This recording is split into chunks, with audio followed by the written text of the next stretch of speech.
Hello, welcome to the Online Radio and Television station. Here comes the latest updates.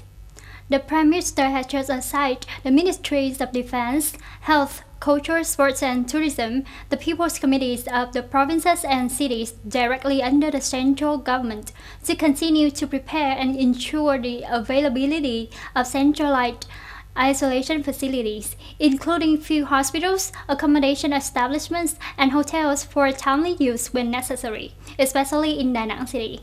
The government asks investors and people to trust the direction and administration of the government.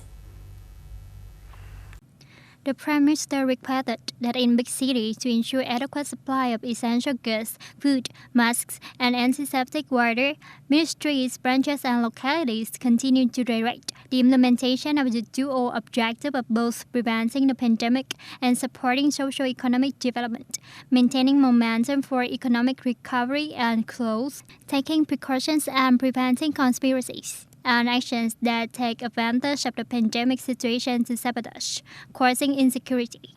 The government is determined to effectively implement measures to prevent and control the pandemic, and at the same time direct and create favorable conditions for investors and other socio-economic activities. The Ministries of Foreign Affairs, Health, Police, National Defense, and Transport continue to bring Vietnamese citizens abroad back to the country.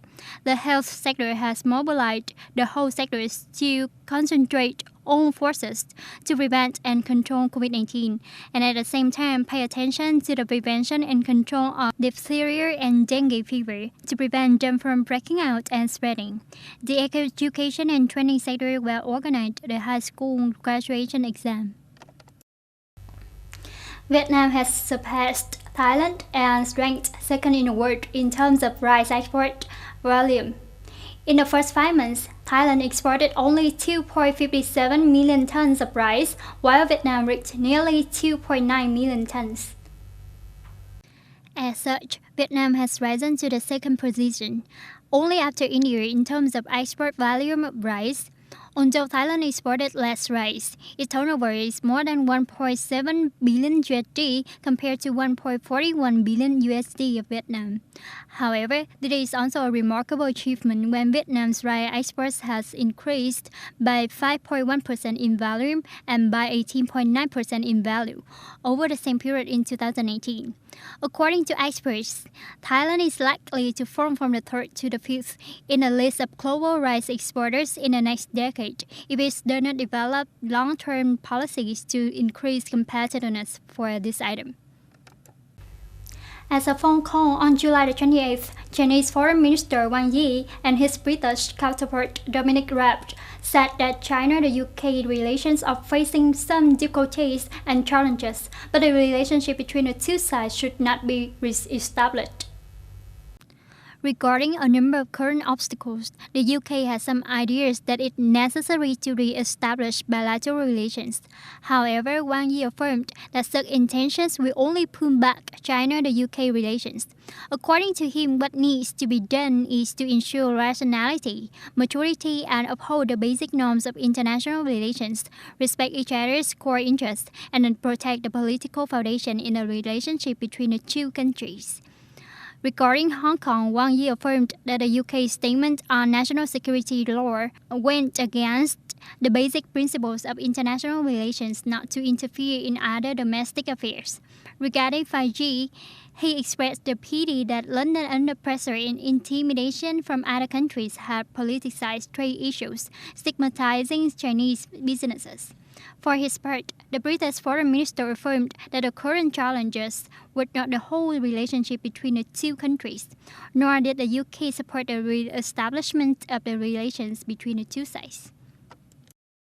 Special Envoy of the United Nations Secretary General Martin Griffiths on July 28th expressed concern about the situation that the parties in Yemen increased violation of a ceasefire at the Security Council monthly meeting of this Middle East country.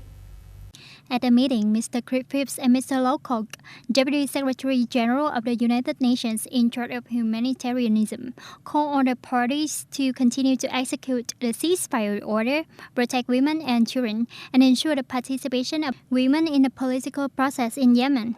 emphasizing that the United Nations will continue to work with the parties to accelerate the negotiation process to reach a nationwide ceasefire soon, calling for more financial contributions to address the risk of food security and poverty, as well as requesting the Healthy Force to keep the commitment to license the UN expert group to access a safer vessel to perform the mission. On the same day, the Security Council unanimously approved the chairman's statement on the situation in West Africa and Sahel. The Council also passed 2 resolutions to extend the sanctions mechanism for the Central African Republic and extend the operation of the UN peacekeeping force in secrets.